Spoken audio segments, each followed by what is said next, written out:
They dumped her on a deserted highway and thought she'd never make it back. But 3 years later, when the doorbell rang, no one expected her answer to change everything. Subscribe for more real-life revenge stories filled with justice, redemption, and shocking twists. The late afternoon sun blazed over the Arizona desert as Evelyn Harper stood alone, gripping her 2 suitcases.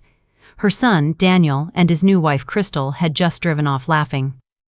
"If you want to get back, walk," they had shouted before disappearing into the horizon.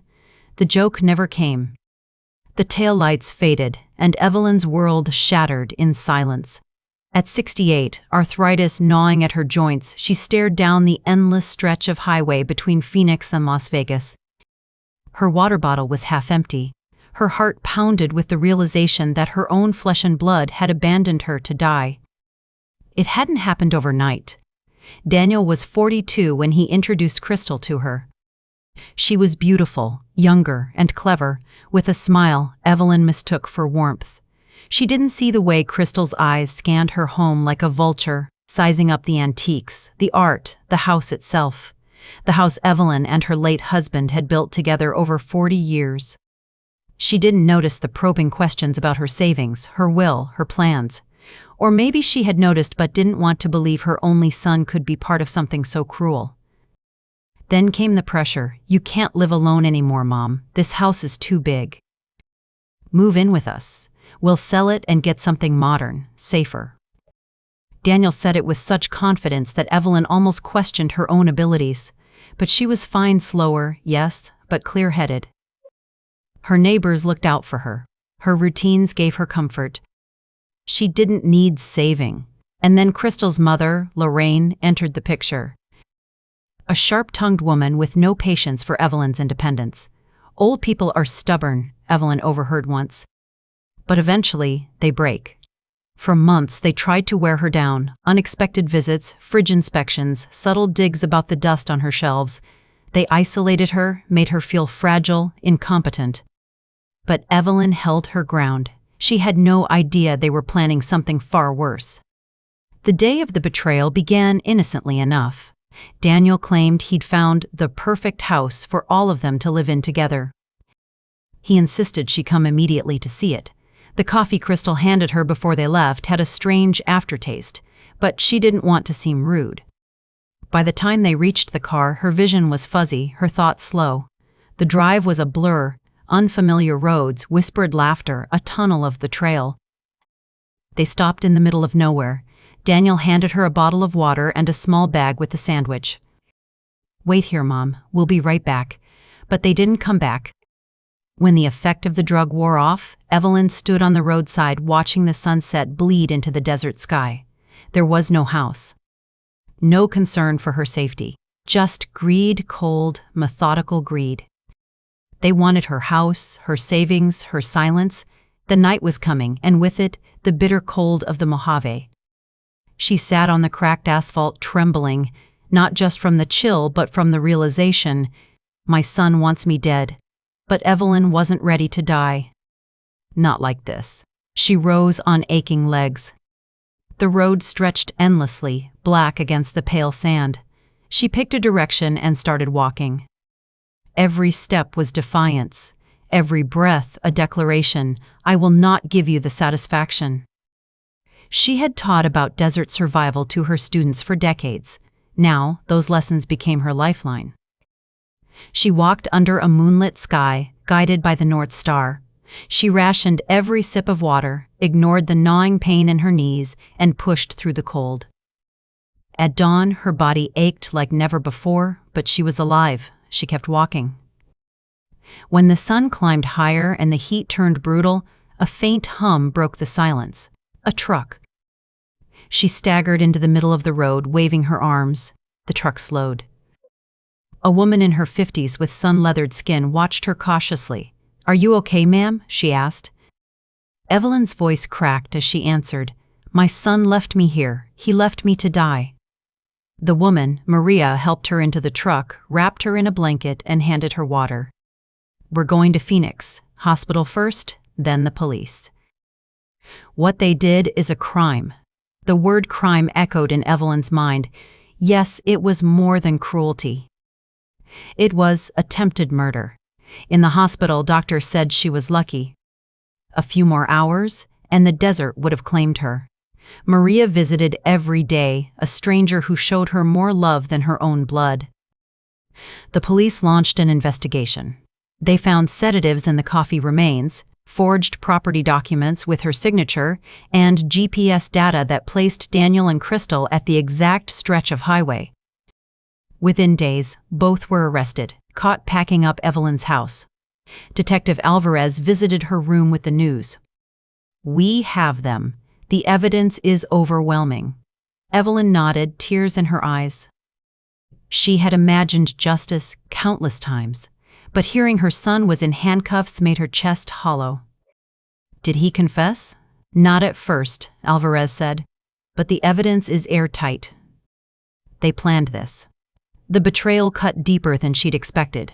But as she stared out the hospital window at the Phoenix skyline, something fierce ignited inside her. She wouldn't just survive, she'd rebuild and make sure they paid. Maria's old pickup rattled into Phoenix General just as the desert heat began to boil off the blacktop. Doctors swarmed Evelyn with IVs, cooling blankets, and clipped questions. Severe dehydration, sun exposure, exhaustion. A nurse whispered almost to herself, "Another hour and she might not have made it." Evelyn closed her eyes and let the sounds wash over her. The hiss of oxygen, the measured beeps, proof that she was not a ghost on the highway anymore. Maria showed up the next afternoon with wildflowers in a paper cup and a battered thermos that smelled like cinnamon. "I called the police from the nurse's station," she said, pulling a chair closer. "They're coming." Evelyn nodded. The words she'd been avoiding finally landed in her chest with weight and shape. Crime. Not just cruelty, not a terrible misunderstanding. A crime, with fingerprints and paper trails and handcuffs at the end of it. SKCRP Detective Rafael Alvarez arrived near dusk, tie loosened, sleeves rolled. He listened without interrupting, occasionally jotting notes, his pen ticking like a metronome. "Tell me about the coffee," he said. Evelyn described the taste, how Crystal poured, how Daniel watched, how the world narrowed into a tunnel. And they mentioned a house. "A perfect house for all of us. They insisted I come immediately," she said. But there was no house. Alvarez's jaw flexed. "We'll test the contents of your water bottle and the sandwich bag. And we'll subpoena their phones." He rose, steady as a pillar. "Rest. We'll handle the rest." SKCRP. By morning, the dominoes started to fall.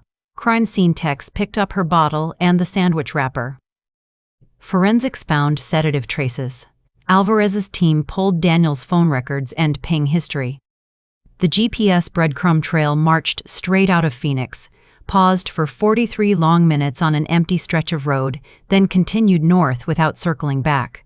Officers rolled up to Evelyn's home and found Daniel and Crystal boxing up her life like it was a clearance sale. Silver frames, a cedar chest, her late husband's tools.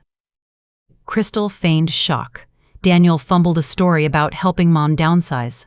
The officers cuffed them both on the porch under a sky, too tangerine pretty for the ugliness beneath it. SKCRP. When Alvarez came to tell her, Evelyn felt peculiarly hollow. Relief didn't flood in. Instead, grief seeped out slow, cold, honest. "My son," she said, fingertips pressed to her lips. "My son did this." Alvarez didn't offer platitudes. "People do unforgivable things when they think they'll get away with it," he said quietly. "But they usually leave a trail." He mentioned other charges the DA was preparing: financial fraud, forgery, elder abuse. "We found loan applications with your house as collateral. Your signature copied, not written." Evelyn nodded once, sharp, as if punctuating a sentence she'd never wanted to say aloud. 3 days later, Alvarez returned with a request she hadn't expected. "They want your statement on video," he said. "You don't have to face them." She thought of Daniel's laughter fading down the road. She thought of the sandwich meant to look like kindness. "I'll do it," she said. The hospital released her into Maria's care that weekend. The apartment Maria's sister kept for visiting family was small but sunlit, with plants leaning happily toward the window. Loan, not charity, Maria insisted, brandishing a set of keys. You'll pay me back by getting better. Evelyn answered with a watery smile and brewed the first real cup of coffee she'd had since the poison one.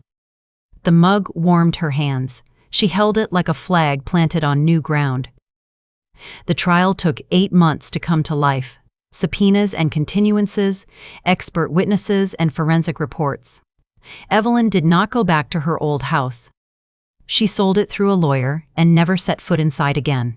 Bricks can hold memories, she told Maria, but they can also trap them. With the proceeds, she bought a modest apartment near a community center Maria's sister Grace ran. On a quiet Tuesday, Grace asked, "You ever teach?" Evelyn almost laughed. 40 years. Elementary. Grace tapped a flyer for after-school programs, then come help. We've got paints and kids who need to see their hurt turn into color. The invitation felt like a hand held out over a cliff. The first day, a boy with burn scars on his forearms stared at a blank canvas while the room around him roared with chatter. "What do you see when you close your eyes?" Evelyn asked. "Nothing," he muttered. "Too dark." She handed him a fat brush. "Then start with light." He dragged white across the canvas, hesitant at first, then bold. By week's end, he brought her a sunset over a desert. The kind of sky that steals your breath and hands it back softer. "It's for you," he said, and Evelyn realized a corner of her heart had unclenched without asking permission. Ski-chi-chi. When the trial finally began, the courtroom felt colder than the hospital, colder even than the highway at night. The prosecutor built the case one solid brick at a time: toxicology, GPS logs, bank records, neighbors' testimonies about Crystal's calculated isolation campaign. "We're only trying to keep her safe," she had told them, sweet as antifreeze.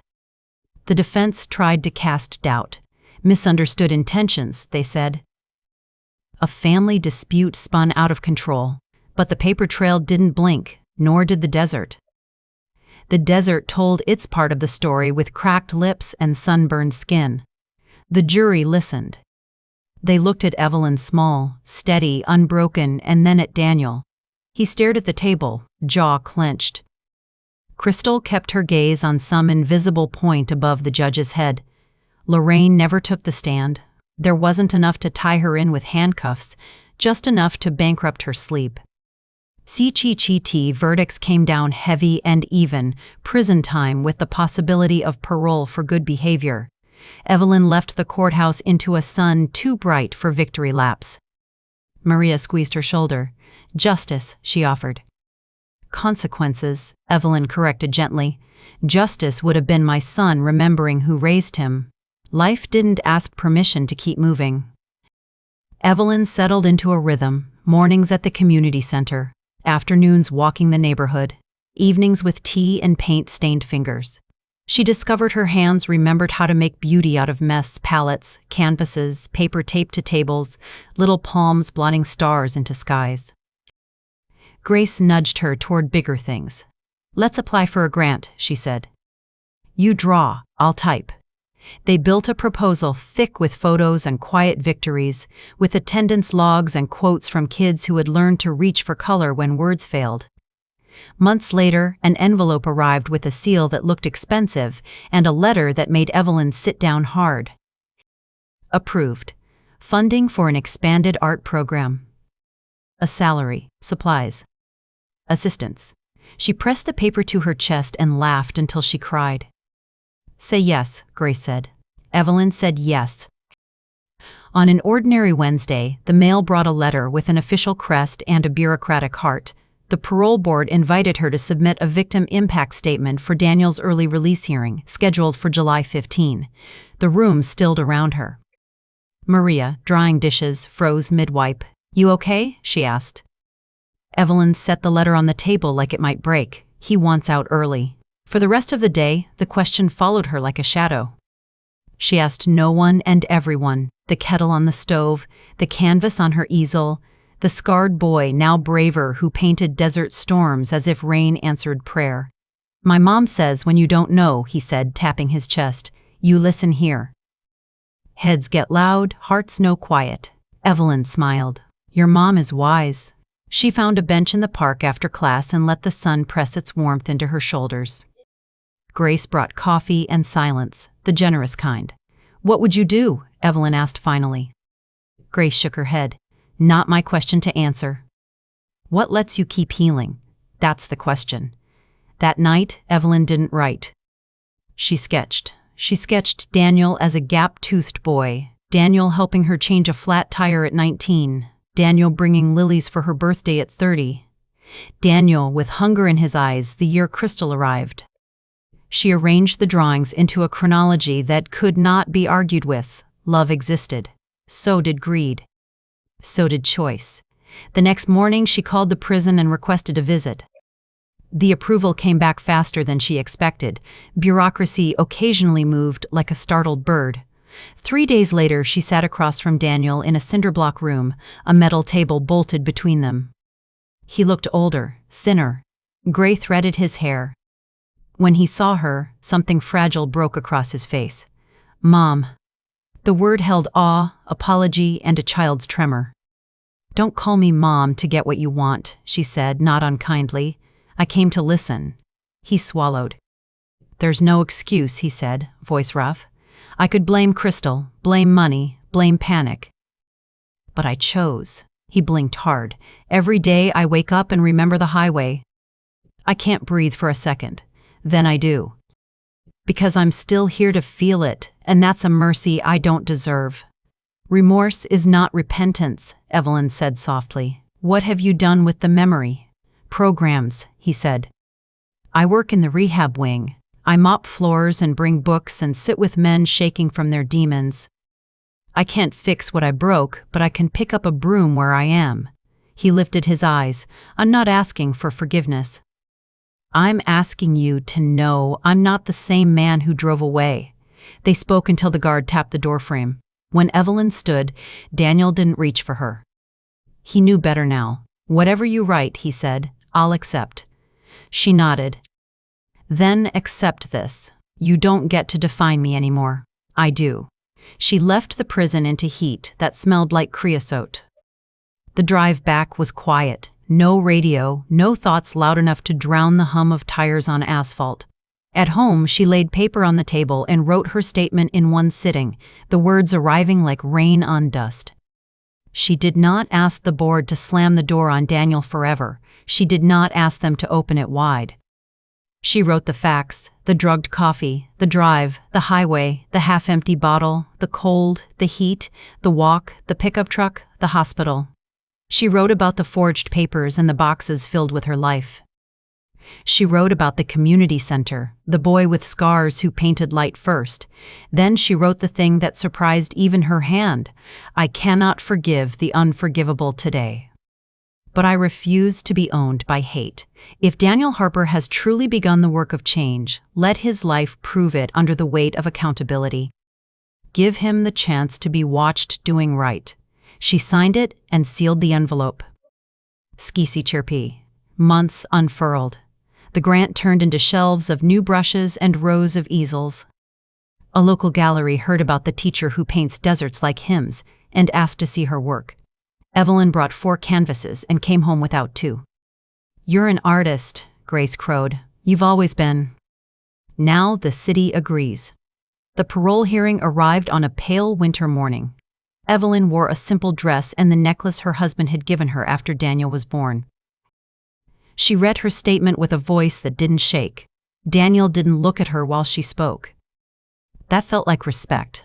The board conferred and, in the end, granted early release with strict conditions: employment, counseling, check-ins, no contact without her explicit consent. When she stepped out of the building, she expected to collapse into either relief or rage. Neither came. What came was air, clean and ordinary. She drew it in and let it go. "How do you feel?" Maria asked, ready with a shoulder. Evelyn considered. "Upright," she said, surprised to find it true. Spring slid into summer. The gallery booked Evelyn for a modest solo show, resilience and horizon lines and storms you could almost taste. Reporters came.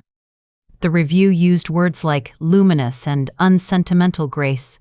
The opening was crowded and warm. Near closing time, she saw Daniel in the back, sober in a thrift store suit, staring at a canvas titled, "What the Desert Didn't Take." He didn't approach, neither did she. As he passed the door on the way out, he met her eyes and said simply, "Congratulations."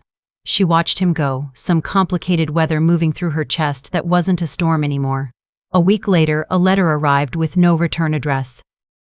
The handwriting was Daniel's. The humility was new. "I'm working at a recovery center," he wrote. "I chose it because I finally understand how easily need becomes hunger, and hunger becomes harm. I'm not asking for anything. I just wanted you to know I'm trying to honor the chance you didn't take away from me." Inside was a newspaper clipping, Daniel in a community garden, hands sturdy, face open. Evelyn folded the letter and tucked it behind the boy's sunset painting in her living room. She didn't cry. She watered her plants and went to class and showed a new child how to lay down light before daring darker colors. When the anonymous donation hit the community center's account, Grace brought the receipt waving like a flag. "Someone believes in us," she said. "Could be your mystery collector." Could be the other mystery. Evelyn didn't ask for proof. "Deposit it," she said. "We won't punish the kids to protect our pride." Another month, another letter, this time an invitation. "We're launching a new mentorship program at the center. If you want to see, I'll be there. I understand if you don't." She turned the card over in her hands for days.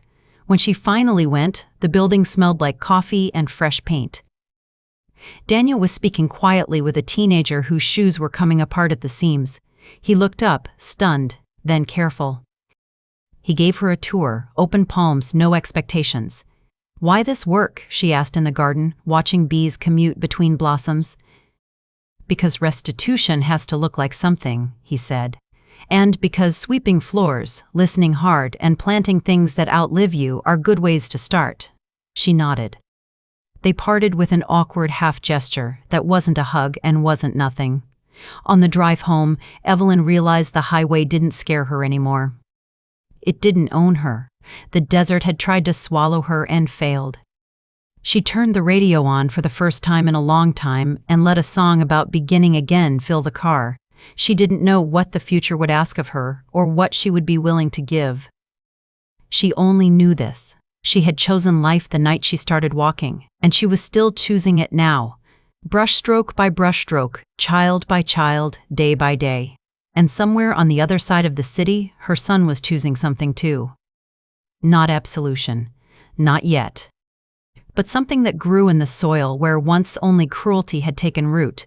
That was enough for today. Tomorrow could bring its own light. Evelyn was mixing paint when the phone rang. The nurse's voice was professional, almost too calm. "Mrs. Harper?" "This is General Hospital. You're listed as Daniel Harper's emergency contact. We need you to come as soon as possible." The brush slipped from her hand, leaving a streak of burnt sienna across the canvas. For a split second, she wasn't 68 again. She was just a mother, heart-seizing at the thought of her child in a hospital bed. She drove through Phoenix in a fog of traffic lights and fragmented prayers. At the waiting room, a familiar but unexpected face stood up. Crystal. Prison had carved her down, thinner, quieter, stripped of arrogance. "Mrs. Harper," she whispered, wringing her hands. "I didn't know if you'd come. What happened?" Evelyn's voice came out sharper than she intended. Crystal's eyes filled. "A brain tumor. Inoperable. They say weeks, maybe months."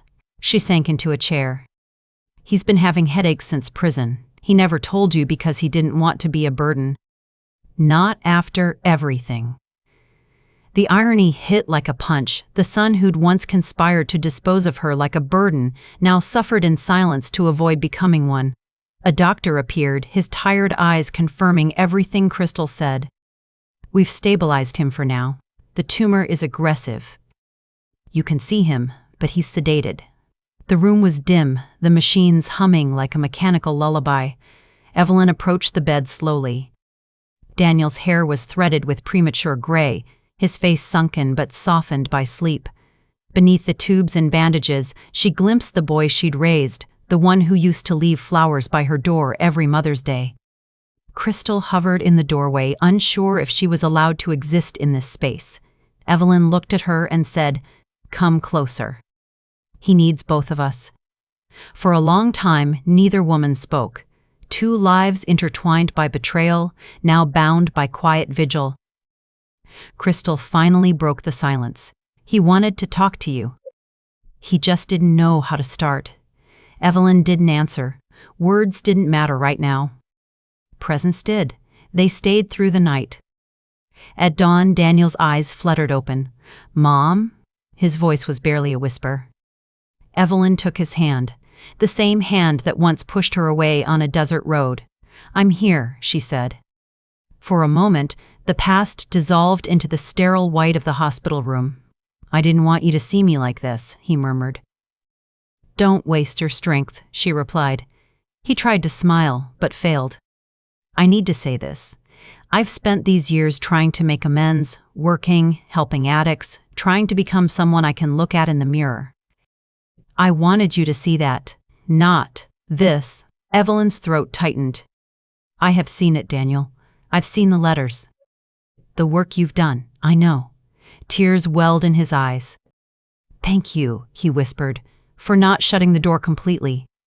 The days that followed blurred into a rhythm of hospital corridors, late-night tea, and quiet confessions. Evelyn temporarily moved into Daniel and Crystal's small apartment to be closer. They took turns sitting by his bed. When Crystal broke down in the hallway one night, whispering, "I can't stand watching him fade like this," Evelyn did something she never thought she would. She held her. "The time we have left is all that matters now," she said. "Don't waste it on regret." As Daniel's vision began to fail, he asked her to read. "Your books," he said. Evelyn brought The Desert Blooms, the first children's book she'd illustrated, and described every color and line as if painting with her voice. "You always saw beauty in barren places," he said softly. "I wish I'd learned that sooner." She leaned closer. "It's never too late to see it." One evening, he handed her an envelope. "In the drawer," he said, voice thin. Inside was his will, leaving everything he owned to the community art program. "It's not much," he said, "but I wanted it to matter."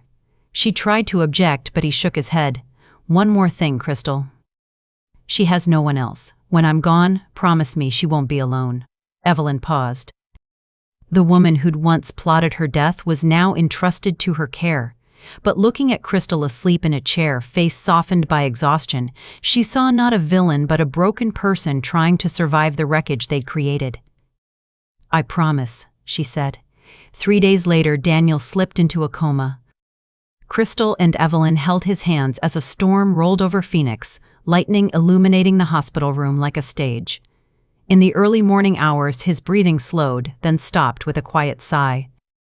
The heart monitor released one long, final tone. Nurses rushed in, but Evelyn already knew.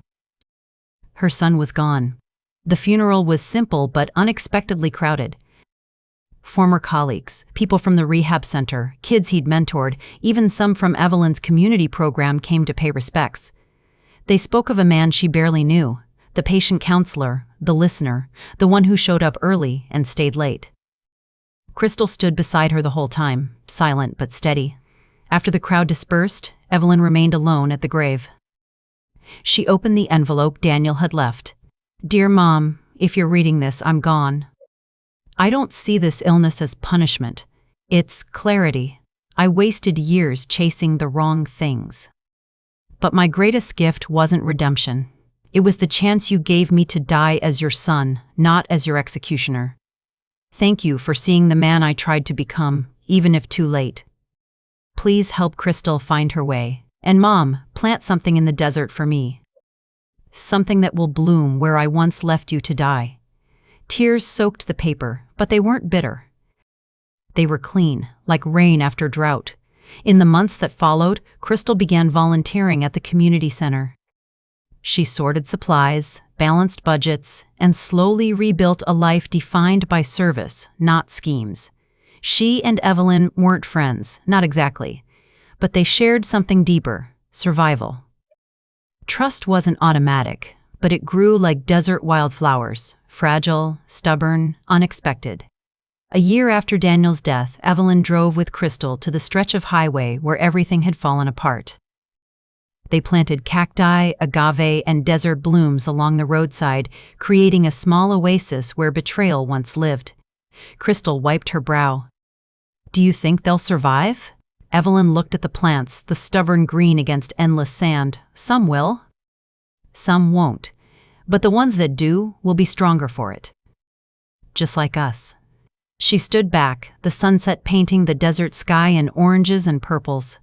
For the first time, the place didn't choke her with memory. It breathed with possibility. Her art thrived. Her second children's book was published, and her paintings filled galleries. People called her the woman who painted resilience. But Evelyn never forgot the desert. It had tried to bury her. Instead, it became the canvas of her rebirth. She was 72 now. Her hands, once cracked from cold desert nights, now held brushes with steady strength. As dawn light filled her studio, she dipped her brush into a deep gold and whispered to the empty room, "After darkness, there is always light." If this story moved you, hit subscribe for more powerful elder revenge and redemption stories. Real justice. Real emotions. Real life.